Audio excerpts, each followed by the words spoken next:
বলছেন যারা মানুষের কথা বলতে দিন। আপনারা দেখা হয়েছে তারা প্রত্যেকে বুদ্ধিষ্ণু এবং কেউ না কোনো ইন্ডাস্ট্রি বিলংস করেন।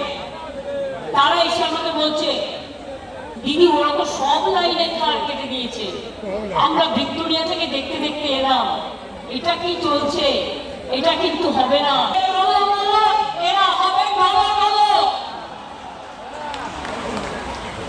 কেনই মিটিং রেখেছে, যদি কখনো দিল্লির নেতারা ঠিক করে কে কি হবে সরিয়ে দেয়, তাহলে এই মিটিং তখন সাপোর্ট দেবে যায় না। তিনটে বাড়ি যখন ভেঙে দেওয়া হলো বড় বড় বুলডোজার দিয়ে, হকারদের প্রত্যেকটা এলাকা উচ্ছেদ হলো উইদাউট কম্পেনসেশন, তখন কোথায় ছিলেন এই নেতারা?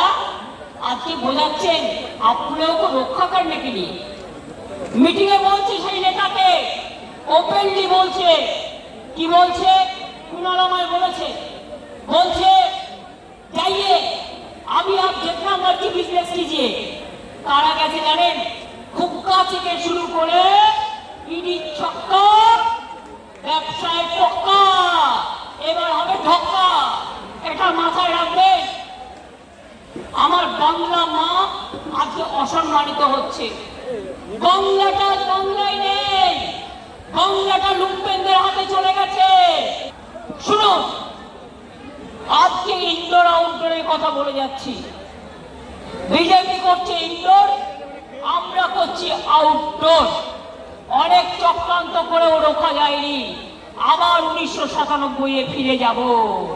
আর প্ররোধ করে দিলে আমি ব্যাক আউট করবো না, আপনাদের ব্যাক আউট করবো। আর ছটফট করছে, আর ছটফট করছে, কখন আমার মুখে বলতে আমি সিআইডিকে এত অ্যাক্টিভ হতে জীবনে দেখিনি। বলে বলে ফেড আপ হয়ে যেতাম। এসটিএফকে নিয়ে, আইসিকে নিয়ে, ওসিকে নিয়ে 14,000 কেস করেছে, যেটা রকম ওয়ার্ল্ড গিনিস বুক অফ রেকর্ডে নাম তোলার মতো। 14,000 নেতা কর্মীদের বিরুদ্ধে কেস করেছে। কর্মীরা মাথা নত করেনি, জেলে গেছে, জেল থেকে ফিরে আসলে মালা দিয়ে বরণ করবে। আর যে বাচ্চারা পিডি বাঁচাতে, সিআইডি বাঁচাতে, সিবিআই বাঁচাতে চলে গেছে নিজেদের রক্ষা কবচ নিতে, তাদের জন্য আমি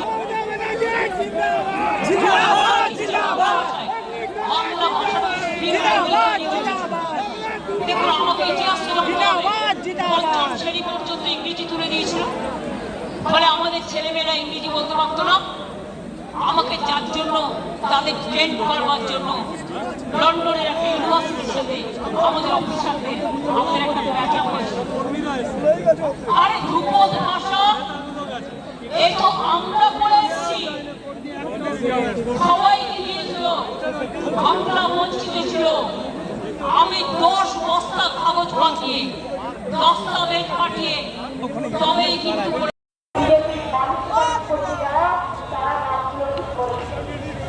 দিদি সরজন কালকে যে লুম্পেনদের ভাড়া করে নিয়ে এসেছিল, তারা প্রত্যেকটা প্রত্যেকটা সবাইকে উঠে দাঁড়াতে হবে, একজোট হয়ে লড়তে হবে। আমি এটাকে সমর্থন করি। আমি আগেই বলেছিলাম, বাবুলরা জানে, ওনারা জানে রবীন্দ্র জয়ন্তীর দিন যে আসুন আমরা সারা ভারতবর্ষে ইন্ডিয়া জোট নিয়ে লড়াই করি, বাংলাতেও করি। আমার কারো প্রতি কোনো ইগো নেই, আমার কারো প্রতি কোনো ফিনান্সেস নেই। আর তা নাহলে মনে রাখবে, আজকে যারা বিজেপির কথায় দলীয় অফিস খুলতে পারছে, মিছিল মিটিং করছে, আমাদের শেষ করার পরে ওদের কিন্তু আপনাদের শেষ করে দেবে। আমি চাই না গণতন্ত্র শেষ হোক, গণতন্ত্র লুণ্ঠিত হোক। এখনো যদি বিবেকের জাগ্রত চেতনা থাকে, তাহলে মনে রাখবে সবাইকে এক হয়ে লড়া দরকার। মনে আছে 1997 সাল 1990 ফাঁস লাগিয়ে সুইসাইড করে মারা হয়েছে। প্রায় 22 সালে ধর্ষিতা হয়েছে। আমি বাড়ির পূজাও করেছিলাম বলে আমার বাড়ির সামনে আমাকে হাউস অ্যারেস্ট করে নজরবন্দি করে 1000 পুলিশ। আপনাদের মধ্যে অনেকে কাউন্টিংয়ে ছিলেন, কিভাবে বিজেপি কাউন্টিংয়ে চুরি করে জিতেছে আপনারা সাক্ষী রয়েছে। যারা রামের নামে ভোট চেয়েছিল, সেই রাম মন্দিরে চুরির দায়ে বিজেপি রাম মন্দিরে বিসির অনেক মানে হয়, মালিশ টাকা। আমি আর বেশি কিছু বললাম না। হয় পুলিশের কাছে মামলায় দিত, আমি আপনাদের বলবো আপনারা শক্ত থাকুন। আমাদের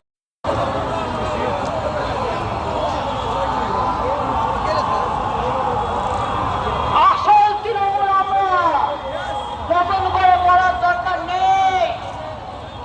সাইনবোর্ড টানিয়ে না, ওটা বিজেপি সাইনবোর্ড, ওটা বিজেপি সাইনবোর্ড, ওটা বিজেপি সাইনবোর্ড।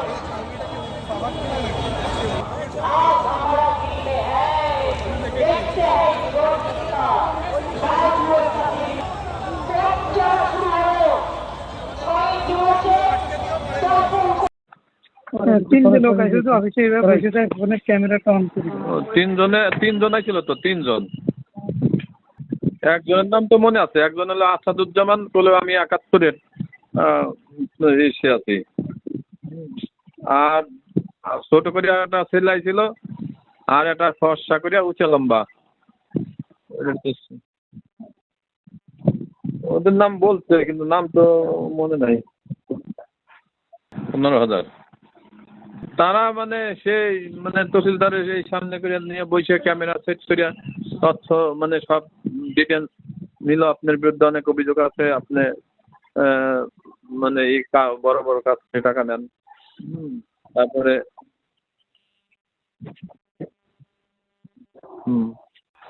তাদের চাহিদা তো আরো বেশি ছিল, তাদের তো চাহিদা আরো বেশি, তাহলে আমরা নিতেন। এখন তারা মানে খুব ইটি দেখাইলো যে আমরা জাতীয় পত্রিকার সাংবাদিক, নিউজ করে দেবো, এইভাবে ভয়টাই দেখা। তারপরে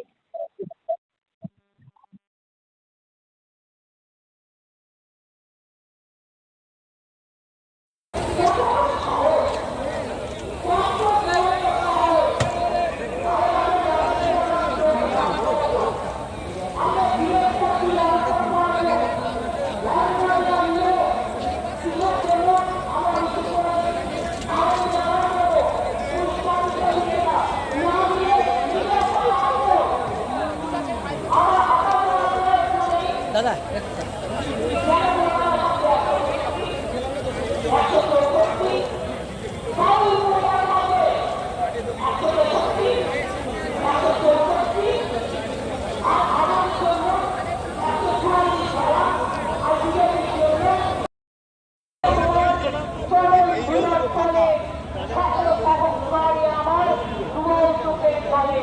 আমি ভয় করবো না, ভয় করবো না।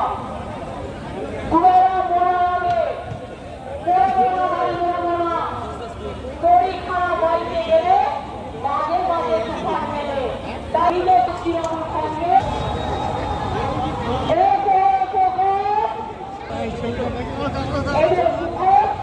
আমরা এক্সপোর্ট করেছি। আরো বলবো যে আপনারা সবাই রাখবেন তো, একটা তুলে না যারা বিজেপি বিরুদ্ধে সঠিক অর্থে তারা জোট বদল তৈরি হন।